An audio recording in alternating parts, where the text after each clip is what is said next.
Bonjour, aujourd'hui on va parler de l'émotion musicale, l'émotion en musique, principalement de ma conception de la musique, l'émotion en musique, parce que j'avais envie d'exposer un petit peu ce que j'en pensais moi, parce qu'il y a différentes choses que je trouve intéressantes et importantes à rappeler aujourd'hui sur ce que signifie l'émotion dans la musique et sur le rapport qu'on a avec l'émotion dans la musique.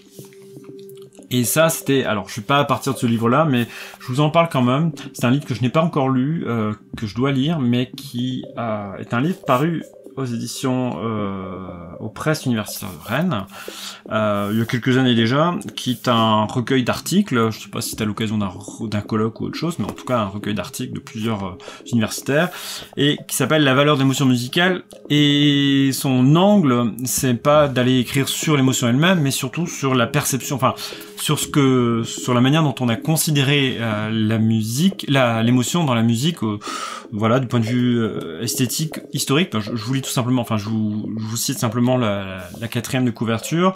Il s'agit d'articuler des perspectives anthropologiques, esthétiques, historiques et pragmatiques afin de poser la question au nom de quoi, en vue de quoi et dans quel moment la musique occidentale, les acteurs revendique-t-il ou refuse-t-il l'émotion? Parce qu'il y a des courants.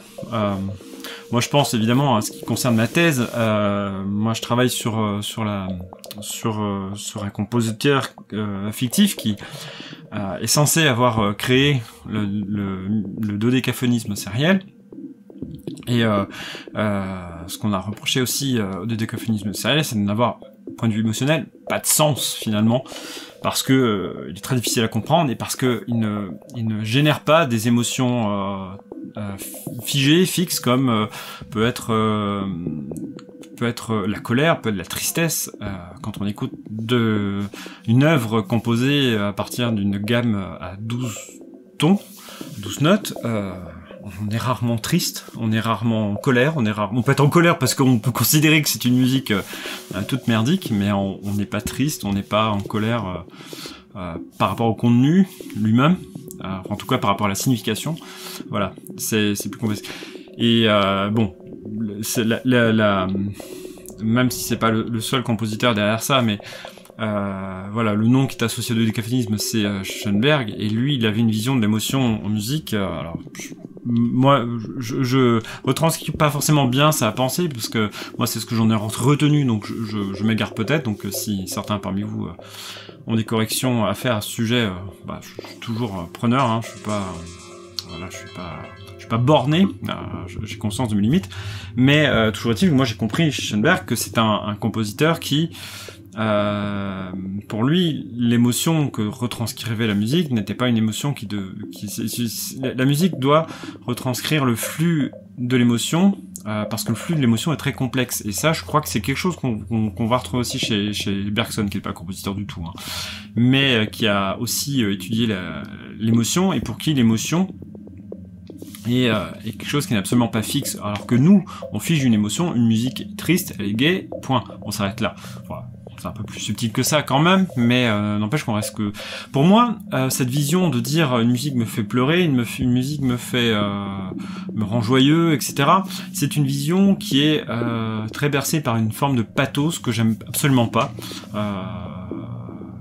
Alors, avec des subtilités, mais parce que la plupart du temps, ce pathos en musique est juste une forme de dégueulis qui n'est pas agréable, je trouve, et c'est quelque chose qu'on retrouve très fréquemment dans les musiques actuelles, malheureusement, pour plaire, les chanteurs surtout, hein, ou les chanteuses, vomissent une forme d'exposition, de tristesse, de colère, voilà, on expose des malheurs du monde et c'est triste et voilà, et puis on a fait une bonne chanson engagée et on est un artiste. Bon, enfin, c'est un truc qui me fait vomir, mais bon, pas physiquement, mais en tout cas, l'intention y est. Mais c'est pas du tout de ça que je voulais parler, puisque moi, mon point de vue là-dessus, j'aime bien. Alors, évidemment, moi, mon regard, il est très limité, mais mais pour moi, c'est la musique a ce rôle-là, non pas forcément. Alors, elle peut avoir comme but d'exprimer une émotion, mais pour moi, une musique n'exprime pas une émotion. Je suis pas convaincu que le sens de la musique se trouve là. Par contre, il peut être un support au flux émotionnel alors qu'on soit bien clair, là on n'est pas dans le quand je parle d'émotion, je veux absolument pas me positionner dans le développement personnel et ce genre de conneries, parce que quand je parle d'émotion, on est vraiment dans le phénomène physique, quoi. Il y en a plein d'émotions, quoi, forcément on n'y coupe pas, mais je suis pas dans un but de bien-être et tout ça. Je parle vraiment, ce que j'explique, c'est que la musique peut avoir, à mon avis, c'est pas la seule perspective du tout, mais peut avoir comme d'être un vecteur d'émotions, mais d'émotions qui sont pas nées de la musique elle-même, qui sera le vecteur, mais qui va être celle de l'auditeur. C'est-à-dire qu'on va projeter en fait sur une musique, une forme d'émotion qui vient de nous, qui dépend que de nous. C'est peut-être pour ça que pour certains d'entre nous, une musique va être associée à des événements, à des souvenirs émotionnels liés à des choses particulières, et elle va permettre de transporter. Et je pense que justement, on peut, c'est peut-être ça qui peut en fait arriver à déjouer une forme de fixation de la mémoire sur certaines émotions, parce que forcément ce qu'on va vouloir projeter sur la musique ne va pas correspondre forcément à à la direction que la musique va prendre. Et je parle d'une musique, peu importe le genre, qu'on soit dans la musique occidentale savante, qu'on soit dans la musique dans des musiques traditionnelles, qu'on soit dans des musiques très tonales, qu'on soit dans une musique non tonales, qui à mon avis c'est peut-être même plus évident dans les musiques non tonales et les musiques atonales, ou voire vraiment contemporaines, où l'aspect même de fonction harmonique disparaît totalement, où justement il n'y a pas une émotion, il n'y a pas d'émotion préexistante auquel on associe cette musique. C'est le problème de la musique tonale. C'est pour ça qu'il y a en tout cas un certain nombre de compositeurs qui ont abandonné la musique tonale, c'est parce qu'elle était associée elle n'avait plus de sens, parce qu'elle était de toute façon associée à des choses, elle était trop commune en fait pour pouvoir être détachée de ce qu'on y avait mis comme sens. Donc forcément, quand on a quand on a besoin de s'approprier la musique, c'est très difficile, parce qu'on s'approprie quelque chose de culturel qui finalement est devenu une caricature de lui-même.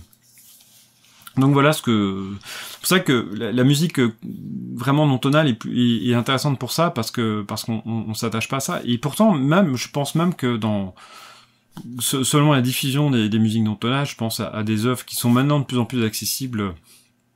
Enfin des œuvres, je pense à des manières de composer, pour les vieux du sérialisme comme Boulez. Voilà, c'est une musique qui va être de plus en plus accessible et de plus en plus compréhensible. Et que même là, les émotions vont finir par ne plus être associées qu'à des... Je vais pas parler de conventions, parce que là on est plus dans l'écriture musicale, mais on associe à des... Je sais pas le bon mot, mais il y a des caricatures d'elles-mêmes, quoi, finalement. Donc là, c'est en ça que je trouvais intéressant d'en parler, et c'est en même temps le paradoxe, parce que voilà, j'insiste bien sur le fait que c'est pas la seule perspective qu'on peut avoir, et c'est là le paradoxe, c'est-à-dire qu'à côté de ça, qu'on le veuille ou non, on est de toute façon pris, malgré nous, dans des musiques qu'on ne considère pas comme celles qu'on voudrait écouter. Je pense à Adorno, qui était très critique envers le jazz, mais qui en écoutait quand même. On est aussi le fruit de notre culture, et que notre culture elle est musicale, et que forcément il y a des choses qui nous parlent, qui nous parlent malgré nous. Enfin, je veux dire, on choisit pas ce qui va nous parler, ce qu'on va comprendre au final. Et parce que l'émotion, finalement, c'est pas non plus quelque chose qu'on contrôle complètement. Enfin, j'imagine qu'on peut avoir une forme de maîtrise, mais au final, j'irais même jusqu'à dire qu'on la contrôle pas du tout. on contrôle peut-être son expression, la manière dont l'émotion va se montrer, que ce soit justement avec des choses très larmoyantes ou des choses comme ça, mais on ne contrôle pas forcément on les contrôle pas elles-mêmes. Donc forcément, vous avez certaines musiques qui vont s'associer de fait à certaines émotions, parce qu'on est dans une. Je pense que c'est un peu, c'est pas forcément un phénomène cathartique, mais il y a aussi peut-être et c'est peut-être finalement, on est peut-être dans quelque chose de complémentaire avec ce que je vous disais tout à l'heure, qui est aussi le parcours de flux émotionnel, mais peut-être qu'il manque encore justement une sorte de climax à un moment donné où il faut quand même que ça monte, et que c'est peut-être le mérite de certaines... Je ne sais pas. Et oui, peut-être que ça ne sert à rien, mais voilà. Alors j'ai l'air un petit peu de me contredire, mais je pense qu'il y a plusieurs perspectives à avoir. Ça n'empêche pas que le pathos musical, ce dont je parlais au début de la vidéo, je rejette complètement ça, parce que pour moi, ça n'a plus de sens, en fait. Et surtout quand c'est hyper transparent, c'est-à-dire au sens où on comprend ce que ça... Voilà, quand le pire, c'est quand il y a des paroles de chansons derrière. Après, quand c'est une musique juste pathos, bon, ça peut passer, mais avec une espèce de caricature d'émotion et de musique censée susciter l'émotion. Parce que bon, moi je suis le premier à me faire happer, hein, de toute façon, hein, je critique pas, et puis mais je pense qu'après, en tant que musicien, compositeur, on peut avoir le double point de vue, c'est-à-dire qu'on peut avoir le point de vue où on va vraiment chercher ce langage pour aller vers le flux mouvant de cette espèce de rivière cahoteuse de l'émotion, qui n'est jamais la même, qui n'est jamais toujours très évidente aussi. Ce sur quoi j'ai pas insisté tout à l'heure, c'est sur le fait qu'elle soit non seulement mouvante, que ce soit un flux d'émotions, que ce soit pas juste une émotion précise à un moment, mais c'est surtout qu'elle est parfois pas identifiable, et qu'elle est très floue, cette émotion, en fait. Il y a aussi de ça. Quand j'écoute justement certaines œuvres, je sais qu'il se passe quelque chose, mais alors je suis incapable. Alors il se passe aussi des choses, parce qu'il y a le langage musical, il y a ce qu'elle dit qui n'est pas dissible aussi, mais ça c'est encore un autre point de vue, enfin un autre regard sur la musique dont je ne parle pas aujourd'hui. Là je reste voilà, cantonné à une perspective, mais je pense que, voilà, en tant qu'auditeur aussi, je pense, voilà, je m'étais perdu, mais je reviens, surtout sur cet aspect mouvant. Ah, excusez-moi, mais je vais y arriver, oui, ce flou, voilà, le flou d'émotion, c'est-à-dire qu'en fait, il y a l'émotion identifiable, elle est bien pratique, parce qu'on peut mettre un mot dessus, mais il y a tout ce flux-là où on peut pas mettre de mots, et peut-être que c'est en ça que la musique est importante aussi, et c'est là-dessus que je vais conclure, c'est que sur l'aspect émotionnel de la musique, finalement, il y a la possibilité que la musique permet, on va dire, pas d'identifier, parce que finalement, il n'y a pas d'identification réelle, mais elle permet, en tout cas,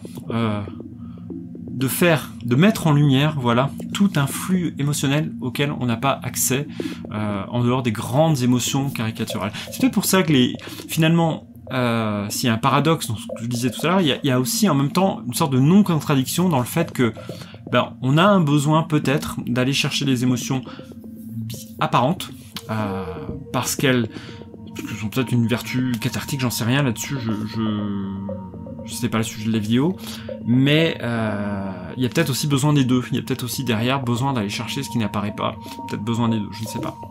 Peut-être qu'il y a besoin de rien, parce qu'il y a aussi des gens qui sont insensibles à la musique, je pense pas que ça les empêche d'y comprendre, en tout cas de gérer,